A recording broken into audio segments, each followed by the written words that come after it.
지금 외신들이 전하고 있는 마두로 체포 당시의 충격 상황들, 트럼프 대통령의 신의 한 수가 결정적. 종성찬TV 좋아요, 구독, 알림은 큰 힘이 되겠습니다. 미국 트럼프 행정부는 지난 3일 현지 시간 니콜라스 마두로 베네수엘라 대통령을 체포하기 위해 수개월 전부터 그의 일고수 일투족을 파악하고 예행 연습까지 하는 등 기습 작전을 철저히 준비해 온 것으로 확인됐습니다. 댄 케인 미국 합참의장은 이날 플로리다주 마라라고의 트럼프 대통령 저택에서 개최한 기자회견에서 확고한 결의로 명명된 베네수엘라 마두로 대통령 체포 작전을 브리핑했습니다. 케인 합참의장은 도널드 트럼프 대통령이 미 동부 시간으로 2일 밤 10시 46분에 작전 개시를 지시했다고 밝혔습니다. 이에 소반구에 있는 20개의 지상, 해상 기지에서 150대가 넘는 항공기가 베네수엘라를 향해 출격했습니다. 해병, 해군, 공군, 주방위군 소속의 F-22, F-35, F-18 등 전투기, EA-18 전자전기, E-2 조기 경보기, B-1 폭격기, 지원기, 다수의 원격 조종 무인기가 동원됐습니다. 이에 미국의 월 스트리트 저널은 매우 충격적인 상황이었음에도 불구하고 군인들은 이 임무를 매우 훌륭하게 수행했다고 밝혔습니다. 월 스트리트 저널은 마두로 대통령 체포를 담당한 병력을 태운 헬리콥터들은 탐지를 피하기 위해 목표까지 수면 100피트 약 30m 위로 저고도 비행을 했다고 강조했습니다. 이는 매우 충격적인 위험한 비행임에도 불구하고 마두로를 체포하기 위한 군인들의 의지가 빛났다라고 강조했습니다. 그러면서 육군의 최종의 특수부대인 델타 포스와 나이트 스토커로 불리는 제160 특수작전항공연대가 마두로 체포 임무를 맡았으며 제160 특수작전항공연대는 지난 2011년 오바마 빈 라덴 암살 작전 당시 해군 특수부대 네이비시를 파키스탄으로 실어 날랐으며 치누크와 블랙 호크 헬리콥터 등을 사용한다고 밝혔습니다. 케빈 합참의장은 항공 전력이 베네수엘라 카라카스에 접근하면서 헬리콥터와 지상군의 안전한 이동 경로를 확보했고 엄호하기 위해 베네수엘라의 방공 체계를 완전히 무력화했다라며 작전이 완전한 기습 효과를 거두었다라고 밝혔습니다. 헬리콥터는 마두로 대통령의 안전 가옥에 미 동부 시간 지난 3일 새벽 1시 1분, 베네수엘라 현지 시간 새벽 2시 1분에 도착했으며 마두로 대통령을 체포하기 위해 신속하게 움직였습니다. 이 과정에서 충격적인 상황이 발생했습니다. 미군 헬리콥터 한 대가 베네수엘라 측에 피격이 됐지만 비행할 수 있었으며 모든 항공기가 모든 임무를 마치고 무사히 복귀했습니다. 이번 작전에서 미군은 단 한 명도 죽지 않았다고 케인 의장은 강조했습니다. 케인 의장은 마두로 대통령 부부가 저항을 포기했으며 미국 법무부가 부부를 체포했다고 밝혔습니다. CNN 보도에 따르면 미군은 한밤중에 자고 있던 마두로 대통령 부부를 침실에서 끌어냈는데 트럼프 대통령은 회색 트레이닝복 차림으로 압송되는 마두로 대통령 사진을 공개하기도 했습니다. 트럼프 대통령은 기자회견에서 마두로 대통령이 두꺼운 철제문이 있는 안전처로 피신하려 했지만 미군이 신속하게 행동해 그러지 못했다면서 그는 문까지는 갔지만 문을 닫을 수 없었다라고 말했습니다. 트럼프 대통령은 마두로 대통령이 저항할 경우 사살까지 고려했느냐라는 질문에 그런 일이 일어났을 수도 있다라며 많은 저항과 총격이 있었다고 답했습니다. 마두로 대통령 부부를 체포한 미군은 전투기와 무인기 오모하에 헬리콥터를 타고 작전 지역을 벗어났습니다. 이 과정에서 베네수엘라 측과 다수 교전이 있었으나 미군은 새벽 3시 29분에 베네수엘라 영토를 완전히 벗어났으며 마두로 대통령 부부와 함께 이오지마함으로 복귀했습니다.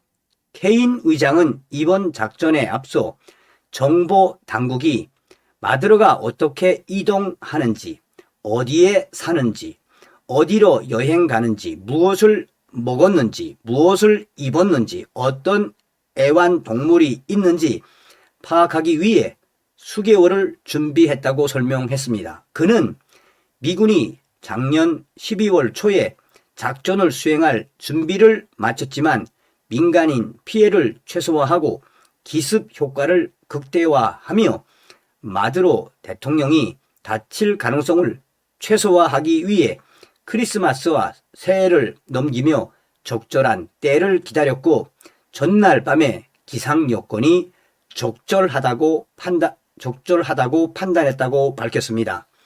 로이터 통신에 따르면 미군은 마두로 대통령 안전 가옥을 복제한 모형을 만들어 침투 방법 등 연습까지 했다고 밝혔습니다.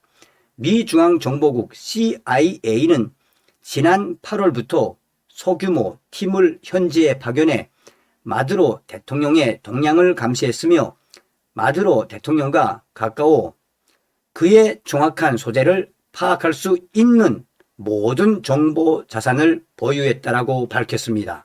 참 대단하죠, 여러분. 자, 트럼프 대통령의 위대한 한 수가 뭐겠습니까?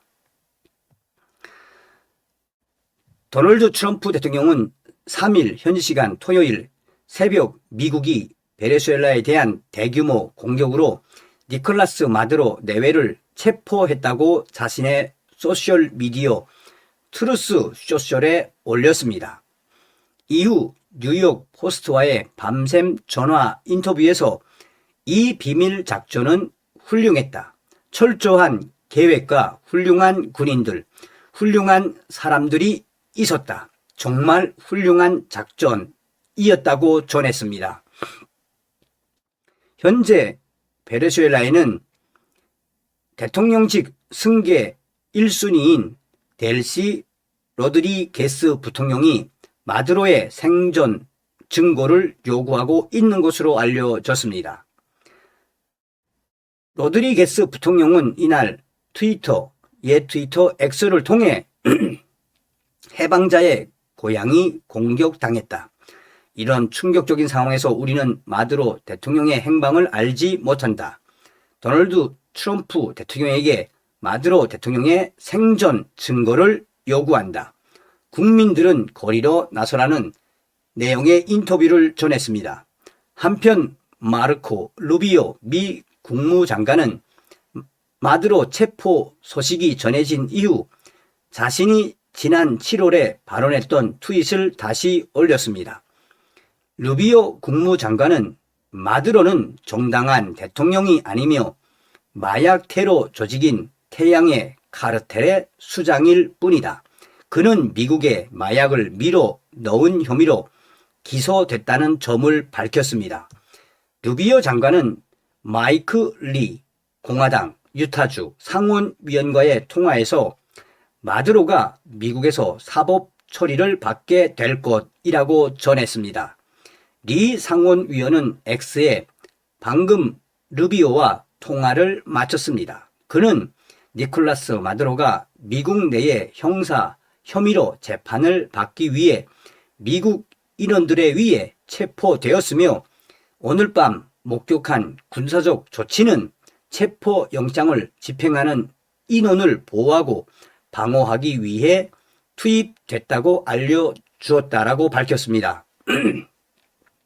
리 위원은 이번 조치는 실제 또는 임박한 공격으로부터 미국인을 보호하기 위한 헌법 제2조에 따른 대통령의 고유 권한 범주에 속할 가능성이 매우 높다며 루비오 장관에게 정보를 제공해 주어서 고맙다라고 덧붙였습니다. 이어 마두로가 미국에 구금된 지금 베네수엘라에서는 추가 조치가 없을 것으로 예상한다고 말했습니다. 한편 이번 체포는 지난 2020년 3월 트럼프 대통령 일기에 미국 법무부가 마두로를 형사 기소한 연장선상에 있습니다. 국제법에는 국가 원수 면책 조항이 있어 한 나라의 수반은 외국 형사 관할로부터 절대적 면책을 받습니다. 그래서 트럼프 2기 행정부는 마두로를 베네수엘라 대통령으로 인정하지 않고 미 국무부조차 그냥 스트롱맨으로 부른 것으로 알려졌습니다.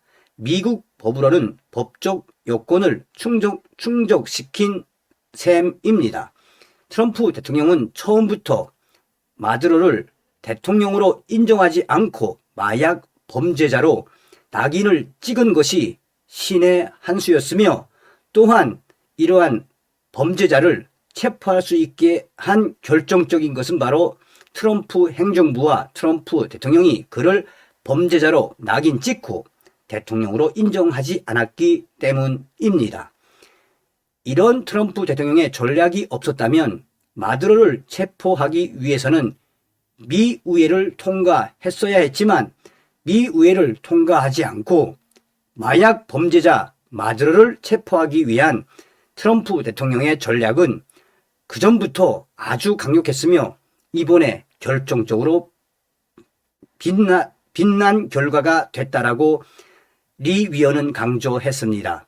트럼프 대통령은 이번 작전의 세부 사항을 논의하기 위해 현지 시간 오전 11시 하기 위해 구체적으로 이 행동에 들어가기 몇 주 전부터 이미 마두로에 대한 체포를 비밀리에 알렸는데 의회에는 알리지 않았다고 전하고 있습니다. 아울러 노벨 평화상 수상자 마차도는 로드리게스 부통령과 별개로 베네수엘라 정권을 이어받을 준비가 돼 있다고 밝히며 트럼프 대통령에 대한 지지, 감사함을 전했습니다. 다음 시간에 뵙겠습니다. 멸공.